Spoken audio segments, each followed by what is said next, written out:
Hello. ये जो lecture है ये पार्ट 1 स्टूडेंट्स के लिए है। और जैसे पता है आपको, हमने इंट्रोडक्टरी लेक्चर जो है चारवाक दर्शन पे करा है, उसमें आपको इसका मूलभूत जो विचारधारा है जड़वाद की, वो हम लोगों ने जान ली है। अब उसमें आगे हम प्रोसीड करते हैं। तो जैसे जड़वाद में हमने देखा कि बेसिकली जो जड़वाद मटीरियलिस्ट फिलॉसफी या जिसको जड़वाद कहेंगे, तो हम उसको कैसे डिफाइन करते हैं कि ऐसा कोई भी दर्शन जो कि इस संसार के मूल में या सत्ता के मूल में जड़ तत्व को स्वीकार करता है, उसको अपन जड़वादी दर्शन कहते हैं। तो जो चारवाक दर्शन है वो कैसा, जो हमारे कोर्स का फर्स्ट सिस्टम है वो चारवाक दर्शन है। और तो चारवाक दर्शन कैसा दर्शन है? जड़वादी दर्शन है, अर्थात जड़ तत्व को मूल सत्ता स्वीकार करता है। और जितने भी इस संसार के द्रव्य हैं, सजीव द्रव्य, निर्जीव द्रव्य, सबको जड़ तत्व से उत्पन्न हुआ स्वीकार करता है। और जो जैसे आध्यात्मिक सत्ताएं, ईश्वर है, आत्मा है, स्वर्ग है आदि, इन सत्ताओं को या तो अस्वीकार ही कर देता है या किसी न किसी रूप में उसको जड़ तत्व के को ही उसका आधार अस्वीकार करता है। ठीक है, तो ये तो एक जड़वाद की जनरल हमारा पर्सपेक्टिव या उसका एक सामान्य जो विचारधारा है वो हमने समझ ली। अब एक्चुअली जैसे अब ये जो चारवाक दर्शन है, इसको हमें समझने के लिए, या चारवाक दर्शन क्या, इनफैक्ट किसी भी सिस्टम, जो भी आगे हम सिस्टम्स पढ़ेंगे, तो उनको समझने के लिए हमें उस सिस्टम की एपिस्टेमोलॉजी, मेटाफिजिक्स और एथिक्स, अर्थात हमारे को उसका प्रमाण विचार, उसका तत्व विचार और उसकी नीति मीमांसा, ये हमको उस सिस्टम को अंडरस्टैंड करने के लिए इनको समझना आवश्यक है। तो अब जैसे चारवाक दर्शन के रेफरेंस में आज हम सबसे पहले, क्योंकि ये भी हम हमारे इंट्रोडक्टरी लेक्चर में हमने बताया था कि सिर्फ किसी भी सिस्टम की कोई भी दर्शन हो, उसकी जो तत्व मीमांसा होती है वो किस पे बेस्ड होती है?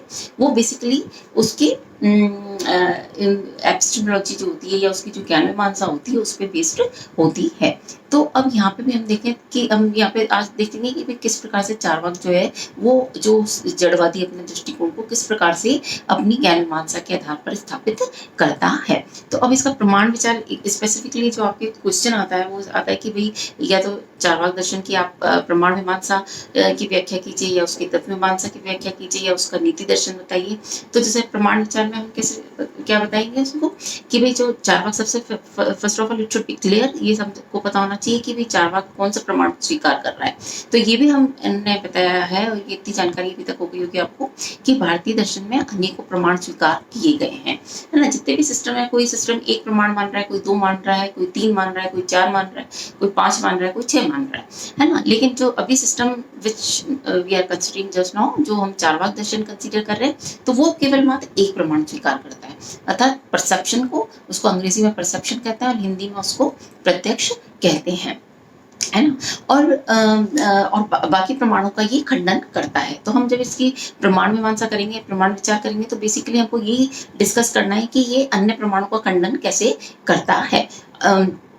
अब यहाँ पे ये भी हमको पता होना चाहिए कि भाई जैसे ये टर्म्स आपके आएंगी, क्योंकि आप लोग बिगिनर्स हैं अभी दर्शन में, तो जैसे कि प्रमाण, तो एक तो ये वर्ड्स बिल्कुल क्लियर होने चाहिए, जो टर्मिनोलॉजी है, शब्दावली है, उसको अंडरस्टैंड करे बिना आप आगे कोई भी उसका कंटेंट जो है वो आप समझ ही नहीं सकते हैं। तो जैसे प्रमा तो यथार्थ ज्ञान, ठीक है, जो प्रमाण के आधार पर हमको जो ज्ञान प्राप्त हो रहा है उसको अपन प्रमा कहते हैं, अर्थात यथार्थ ज्ञान जो है वो प्रमा है, और प्रमा का कारण क्या हो गया?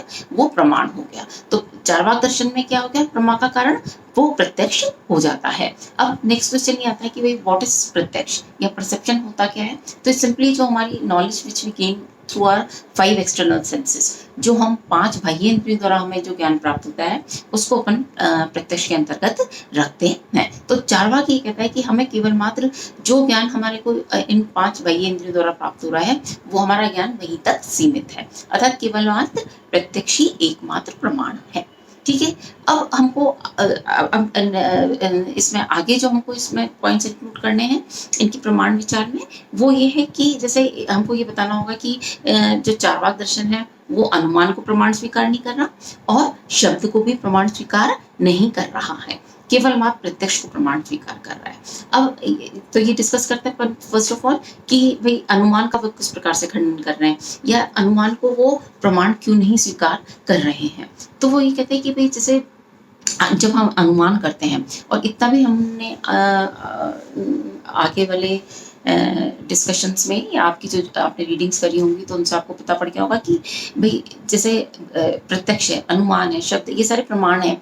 तो अनुमान में हम क्या बेसिकली करते क्या है, किसी एक चीज के आधार पर किसी दूसरी वस्तु का अनुमान करते हैं। जैसे कि हमने पर्वत है, पर्वत पे हमने धुआं देखा, धुएं के आधार पर हमने अग्नि का या आग का अनुमान करा, है ना। तो यहाँ पे जो जैसे धुआं है तो धुआं तो कहलाता है हेतु, और जिसका अनुमान करते हैं वो कहलाता है साध्य। जिसके आधार पर अनुमान करते हैं वो हेतु होता है, और जिसका अनुमान करते हैं वो साध्य होता है। तो अनुमान को समझने के लिए एक तो उसकी terms involve in an inference वो क्लियर होनी चाहिए कि इन्फेरेंस और हेतु और साध्य, मतलब अनुमान, हेतु और साध्य। तो हेतु के आधार, किसी भी अनुमान में हम हेतु के आधार पर साध्य का अनुमान करते हैं। तो चार्वाक कहता है कि हम इसको अनुमान को स्वीकार नहीं करते, क्योंकि हम अनुमान में बेसिकली कर क्या रहे हैं, हम प्रत्यक्ष से अप्रत्यक्ष की ओर जा रहे हैं। ठीक है, सबसे पहले तो हमने बता दिया कि चार्वाक दर्शन जो है वो केवल मात्र प्रत्यक्ष प्रमाण स्वीकार कर रहा है, और दूसरी बात वो ये कह रहे हैं कि हम अनुमान में why we are not accepting inference और अनुमान as a source of knowledge, because कि हम अनुमान में या इन्फेरेंस में क्या कर रहे हैं, हम प्रत्यक्ष से अप्रत्यक्ष की तरफ जा रहे हैं। हमने धुआं देखा और लेकिन वहां पे अग्नि नहीं है, लेकिन हमने धुएं के आधार पर अग्नि का अनुमान करा, तो अर्थात हम प्रत्यक्ष से अप्रत्यक्ष पर चले गए। अब यहाँ पे जो फर्दर इसमें डिस्कशन ओरिजिनेट होता है वो किसके बेसिस पे होता है कि अभी जैसे आगे हम सिस्टम्स पढ़ेंगे, षट दर्शन है हमारे कोर्स में, तो आगे जैसे हम न्याय दर्शन आदि पढ़ेंगे, तो आगे वाले जो जैसे न्याय दर्शन है वो इसको अनुमान को एक प्रमाण के रूप में स्वीकार करता है। ठीक है, तो अब वहां पे उन्होंने किस आधार पर स्वीकार करा है अनुमान को एक प्रमाण के रूप में, वो कहते हैं कि अनुमान को is a valid source of knowledge, और क्योंकि अनुमान में हम ऐसे नहीं है कि इसको, तो वो उसके लिए आर्ग्यूमेंट्स देते हैं कि हम क्यों इसको एक वैलिड सोर्स ऑफ नॉलेज मानते हैं। तो इसके लिए वो कहते हैं कि भाई जैसे अनुमान में बेसिकली हम ऐसा नहीं है कि हम अनुमान आर्बिट्रेरीली कर लेते हों। अनुमान में, इन्फेरेंस में एक वो टर्म यूज करते हैं व्याप्ति, कि कोई भी अनुमान होता है तो उसका आधार जो होता है वो व्याप्ति होती है ना। और अब फिर नेक्स्ट क्वेश्चन आता है कि भाई व्याप्ति क्या होती है, अर्थात न्याय दर्शन, आगे एक सिस्टम का नाम है जिसको हम न्याय दर्शन कहते हैं। न्याय दर्शन अनुमान को वैलिड सोर्स ऑफ नॉलेज स्वीकार कर रहा है, या ज्ञान का, यथार्थ ज्ञान का साधन स्वीकार कर रहा है। चार्वाक दर्शन अस्वीकार कर रहा है। न्याय दर्शन किस आधार पर स्वीकार कर रहा है, व्याप्ति के आधार पर स्वीकार कर रहा है। अब ये क्वेश्चन आता है कि भाई व्हाट इज व्याप्ति, व्याप्ति क्या होती है। तो इसमें जो न्याय दर्शन है वो व्याप्ति को किस प्रकार से डिफाइन करता है, परिभाषित करता है, या व्याप्ति क्या होती है, it is an invariable relationship between हेतु एंड साध्य। जो हेतु और साध्य के बीच में व्यापक संबंध होता है उसको अपन व्याप्ति कहते हैं। तो न्याय दर्शन कहता है अनुमान इसलिए वैलिड है क्योंकि हम उसका आधार जो होता है वो व्याप्ति होती है, अर्थात हेतु और साध्य में एक व्यापक संबंध है और इसलिए वो वैलिड है। अब चार्वाक कहते हैं कि नहीं, अब हम जो है वो व्याप्ति को अनुमान का आधार स्वीकार नहीं कर सकते, क्योंकि, और उनका रीजन क्या है, वो जो रीजन देते हैं वो ये कहते हैं कि क्योंकि हम व्याप्ति की स्थापना अनुमान के आधार पर नहीं कर सकते, व्याप्ति की स्थापना प्रत्यक्ष के आधार पर नहीं कर सकते हैं। क्योंकि वो कहते हैं कि क्यों नहीं कर सकते, क्योंकि कहते हैं कि भाई जैसे हम तो प्रत्यक्ष को मान रहे हैं, अब आप प्रत्यक्ष के आधार पर, वो कहते हैं कि भूत और विषय की तो बात छोड़ दो, वर्तमान उसमें भी काल में ऐसे सारे लोकेशंस या ऐसे सारे स्थल जहां पर कि धुआं और अग्नि साथ साथ पाए जाए, ऐसा प्रत्यक्ष जो है वो it is not capable of, मतलब प्रत्यक्ष इतना व्यापक नहीं है कि वो उस व्याप्ति को स्थापित कर पाए। ठीक है, मतलब थोड़ा सा क्योंकि भी आप लोग बिगनर्स है तो समझने में वो लगेगा, लेकिन आप इस पर रिफ्लेक्ट करें तो हम ये सिंपली इसमें ये बताना चाह रहे हैं कि चार्वाक दर्शन कह रहा है कि हम व्याप्ति को अनुमान का आधार नहीं स्वीकार कर सकते। क्यों नहीं स्वीकार कर सकते, क्योंकि वो कह रहे हैं कि जो प्रत्यक्ष है वो इतना व्यापक नहीं है कि वो व्याप्ति की स्थापना कर सके। व्याप्ति, हेतु और साध्य के बीच में संबंध, तो वो कहते हैं हम प्रत्यक्ष के आधार पर, मान लो कोई भी आप एक कॉन्क्रीट एग्जाम्पल ले लो, धुएं और अग्नि का ले लो, तो वो कहते हैं कि कोई हमारा प्रत्यक्ष इतना व्यापक नहीं है कि वो सारे ऐसे स्थलों को परसीव कर पाए जहाँ पे धुआं है वहां अग्नि है। तो अर्थात वो कहते हैं कि हम इसको प्रत्यक्ष के आधार पर, हम तो प्रत्यक्ष को स्वीकार करते हैं as a source of knowledge, प्रमाण का एक प्रमाण के रूप में, और इस प्रत्यक्ष के आधार पर या परसेप्शन के आधार पर हम व्याप्ति की स्थापना नहीं कर सकते हैं। फिर दूसरा आता है कि भाई अनुमान क्या हम अनुमान के आधार पर व्याप्ति की स्थापना नहीं कर सकते? तो यहाँ पे वो चार्वाक जो है वो ये कहते हैं कि भाई अनुमान भी जो है वो व्याप्ति का आधार नहीं हो सकता, क्योंकि यदि हम अनुमान के आधार पर व्याप्ति की स्थापना करते हैं तो यहाँ पे एक दोष कहलाता है जिसको कि अपन अन्योन्याश्रय दोष कहते हैं, कि यहाँ पे एक अन्योन्याश्रय दोष आ जाता है।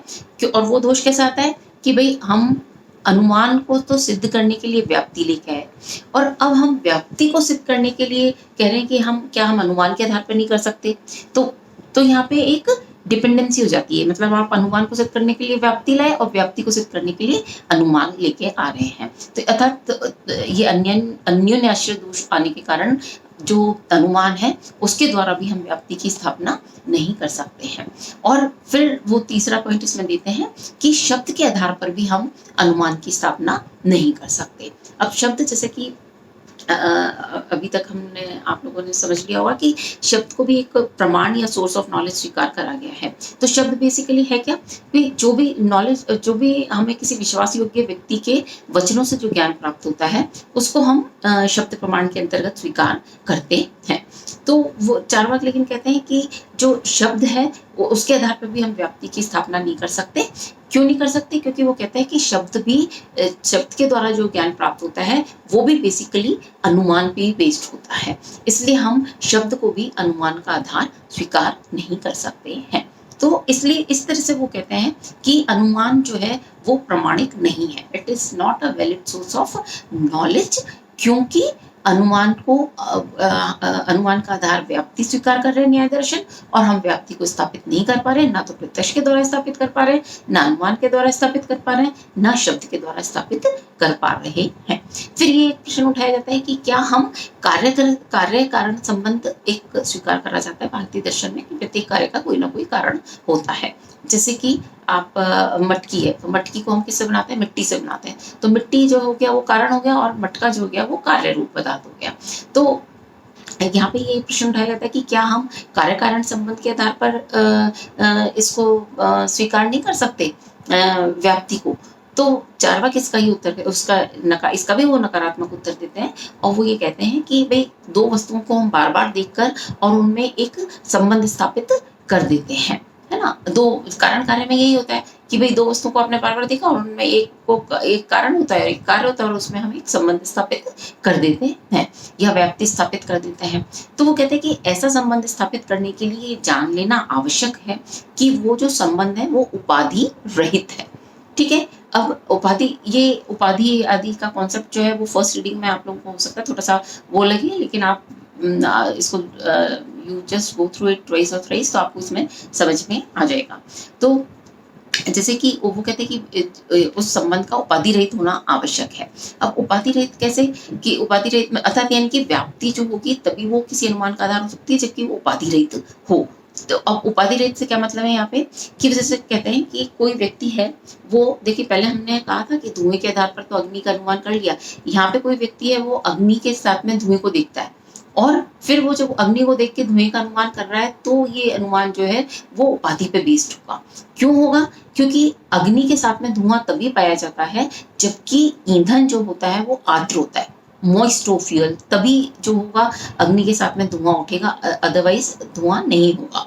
तो अगर कोई अग्नि से धुएं का अनुमान करता है तो ये जो उसका अनुमान होगा वो कैसा होगा? उपाधि बेस्ड होगा, है ना, उपाधि रहित नहीं होगा। तो इसलिए वो कहते हैं कि एक्चुअली व्याप्ति जो होगी वो तभी किसी अनुमान का सही आधार बन सकती है जबकि वो उपाधि रहित हो। और फर्दर वो ये कहते हैं कि लेकिन क्योंकि हम तो प्रत्यक्ष को स्वीकार करते हैं और प्रत्यक्ष इतना व्यापक नहीं है कि वो ये स्थापित कर पाए कि भाई सारी जो व्याप्ति है वो उपाधि रहित है। तो संक्षेप में जो चार्वाक है वो ये कहना चाहते हैं कि जो अनुमान है वो इसका यथार्थ ज्ञान का साधन नहीं स्वीकार कर सकते, एक वैलिड सोर्स ऑफ नॉलेज हम स्वीकार नहीं कर सकते। और क्यों नहीं कर सकते? जैसे अपन ने उपरोक्त जितना भी वर्णन करा है वो सारे रीजंस जो हैं वो इसके में आ जाते हैं, है ना। क्योंकि बेसिकली ये है कि हम प्रत्यक्ष के आधार पर व्याप्ति की स्थापना नहीं कर पा रहे हैं, और वो व्याप्ति जिसके आधार पर न्याय दर्शन उसको डिफेंड करना चाहता है ना। अब ये आया कि क्या हम ये एक तो फर्स्ट पॉइंट इन्होंने तो हम कि ज्ञान में मान सब हमने क्या करा, पहले ये बताया कि प्रत्यक्ष को ज्ञान का आधार स्वीकार कर रहे हैं, फिर अनुमान को प्रमाणिक स्वीकार नहीं कर रहे। अब दूसरी बात ये है, दूसरा पॉइंट जो हमें उनके इसमें ज्ञान में मान सब में इंक्लूड करना है वो ये कि चारवाक जो है वो इसको भी शब्द को भी प्रमाणिक स्वीकार नहीं कर रहे हैं, क्योंकि वो कह रहे अब शब्द जैसे कि हमने देखा कि भाई जो विश्वासियों के व्यक्ति होते हैं उनसे उनके द्वारा जो प्राप्त ज्ञान प्राप्त होता है उसको अपन शब्द प्रमाण के अंतर्गत लेते हैं। तो अब वो शब्द प्रमाण को नहीं स्वीकार करते तो ये कहा जाता है कि भाई अगर हम शब्दों को भी विश्वासियों के नहीं मानेंगे तो क्या हमारा ज्ञान संकुचित नहीं हो जाएगा। तो चारवाकी कहते हैं कि भाई हमारी सामान्यतः हम शब्द और अनुमान के आधार पर अपना कार्य करते हैं और हमें कई बार सफलता भी मिलती है, असफलता भी मिलती है, लेकिन हम इन दोनों को एक प्रमाणिक ज्ञान के साधन के रूप में स्वीकार नहीं कर सकते। अब यहाँ पे हम चर्चा कर रहे हैं कि भाई शब्द को भी वो क्यों नहीं स्वीकार कर रहे हैं, शब्द को as a source of knowledge, क्योंकि वो कह रहे हैं कि इसको इंग्लिश में इसको टेस्टिमनी कहते हैं, हिंदी में इसको शब्द कहते हैं। तो वो कहते हैं कि भाई जो शब्द है वो भी प्रामाणिक क्यों नहीं है, क्योंकि कहते हैं अगर हम शब्द के द्वारा जो ज्ञान प्राप्त कर रहे हैं उसको हम एनालिसिस कर रहे हैं, उसकी एनालाइज करें तो हम देखेंगे कि प्रत्येक शब्द के द्वारा प्राप्त ज्ञान जो होता है उसमें भी एक इन्फरेंस इन्वॉल्व होती है या एक इम्प्लिसिट होती है या अनुमान उसमें एक निहित होता है। जैसे उन्होंने जो एक आर्ग्यूमेंट दिया, युक्ति दिया है, तो हम जब अनुमान कर रहे हैं शब्द के आधार पर, तो जैसे पहला हमारा जो वाक्य आएगा, आधार वाक्य, वो आएगा कि सभी विश्वास योग्य व्यक्तियों के वाक्य मान्य है। दूसरा आएगा यह विश्वास योग्य व्यक्ति का वाक्य है। फिर हम कंक्लूड क्या कर रहे हैं, अतः ये वाक्य मान्य है। तो शब्द में भी जब हमने शब्द द्वारा प्राप्त ज्ञान को एनालाइज करा तो हमने देखा कि जो वो नॉलेज है, वो ज्ञान है, उसमें भी एक अनुमान ही इनबिल्ट है, उसमें एक अंतर्निहित है अनुमान ही। और फिर वो आगे कहते हैं अब चूंकि शब्द द्वारा प्राप्त ज्ञान में भी अनुमान ही निहित है, तो जिस प्रकार से कि अनुमान जो था वो संचय रहित नहीं था, उसके द्वारा प्राप्त ज्ञान संचय रहित नहीं था, वो एक वैलिड सोर्स ऑफ नॉलेज हमने सिद्ध कर दिया कि नहीं है। तो जिस प्रकार से कि अनुमान एक यथार्थ ज्ञान का साधन नहीं है, और तो उसी लॉजिक से फिर जो होता है, और चूंकि शब्द अभी हमने देखा कि शब्द भी अनुमान पे बेस्ड है, तो जिस प्रकार अनुमान यथार्थ ज्ञान का साधन नहीं है, तो शब्द भी अनुमान की तरह, चूंकि इसमें भी अनुमान ही इन्वॉल्व है, तो अतः ये भी एक यथार्थ ज्ञान का साधन नहीं है। तो संक्षेप में हम कह सकते हैं कि कंक्लूडिंगली वी कैन से कि चारवाक ये स्थापित करते हैं कि चूंकि अनुमान और शब्द दोनों ही विश्वास योग्य ज्ञान के का स्रोत नहीं है, आधार नहीं है, अतः हम केवल मात्र प्रत्यक्ष को ही यथार्थ ज्ञान का स्रोत स्वीकार करते हैं। ठीक है, थैंक यू।